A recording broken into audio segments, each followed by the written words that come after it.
Olá!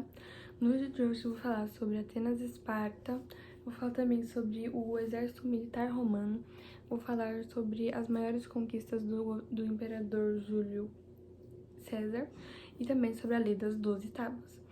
Para começar, Atenas e Esparta não tinham uma das melhores relações, elas tinham uma relação de amor e ódio, elas acabavam brigando entre si, mas antes elas lutaram lado a lado na guerra contra os persas. Elas tinham vários conflitos de interesses, que eram para saber qual das duas ficariam com as outras duas maiores cidades gregas, que as duas maiores cidades gregas eram Tebas e Creta. Aí elas tinham isso e elas também queriam descobrir qual das duas ficaria com o comércio da Ásia. Elas também tinham suas diferenças ideológicas, que eram a democracia ateniense e a rigidez espartana. E com isso, com esses fatores, elas acabaram brigando feio e nessas brigas a Grécia afundaria totalmente. Na expansão militar romana, a gente sabe que a estrutura do exército romano gerou várias condições para o sucesso da sua expansão militar. E também os soldados eles sempre eram pagos regularmente, e também foram criados vários arsenais e quartéis para eles treinarem, e isso acabou sendo... Isso e os equipamentos da guerra, elas passaram a ser manufaturados. E também isso transformou o exército numa força regular. E a qualidade e a experiência tática dos comandantes romanos e dos centuriões também foram decisivas para o êxito de suas campanhas militares. E agora a gente pode ver nas maiores conquistas do Júlio César, que foram em quais anos? Foram em 48 a.C., que foi quando ele derrotou Pompeu na Grécia e tornou-se o ditador romano. Em 47 a.C., ele comandou o exército romano na campanha militar no Egito, e neste ano ele conheceu Cleópatra. E em 46 a.C., ele saiu vitorioso durante a campanha militar no norte da África. E em 15 de março, ele foi assassinado por Brutus após uma conspiração do Senado romano. Sobre a lei das 12 tábuas, a gente sabe que isso constitui basicamente a origem do direito romano. E essas leis eram aplicadas na República Romana pelos pontifícios, que eram os líderes e os representantes da classe dos patrícios.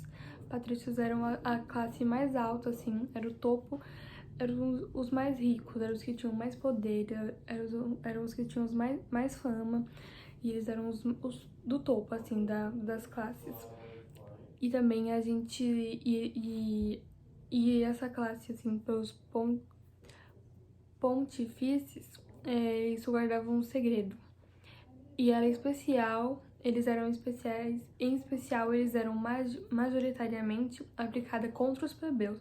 Então essas leis, assim, e os pontífices, essas leis, assim, elas eram mais aplicadas contra os plebeus. E por esse motivo, né, de sempre ter mais essas coisas mais implicantes com os plebeus, um plebeu que se chamava Terentílio, ele propôs no ano de 462 a.C. que houvesse uma compilação e uma publicação de um código legal. E isso ajudou para os judeus, isso os ajudou. E também sobre as leis de Drácon, a gente sabe que tiveram melhorias muito grandes, muitas melhorias, e também a insatisfação popular. O Drácon, né, ele era o governante de Atenas, e nessa mesma época ele elaborou um conjunto de leis escritas, que pudessem superar os desentendimentos e as transformações existentes na tradição oral que regiam as leis. E esse legislador, o Drácon, ele impôs morte como punição para vários crimes. Então, com essas novas leis e com essa punição para os crimes, teve muitas melhorias para a população e também muita insatisfação. Então, tiveram muitas pessoas que não gostaram do que o Drácon fez, achou que fosse um pouco... não fosse agradar todo mundo, e não gostaram do que ele fez.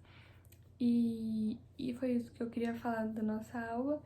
Obrigada por assistir e boa noite.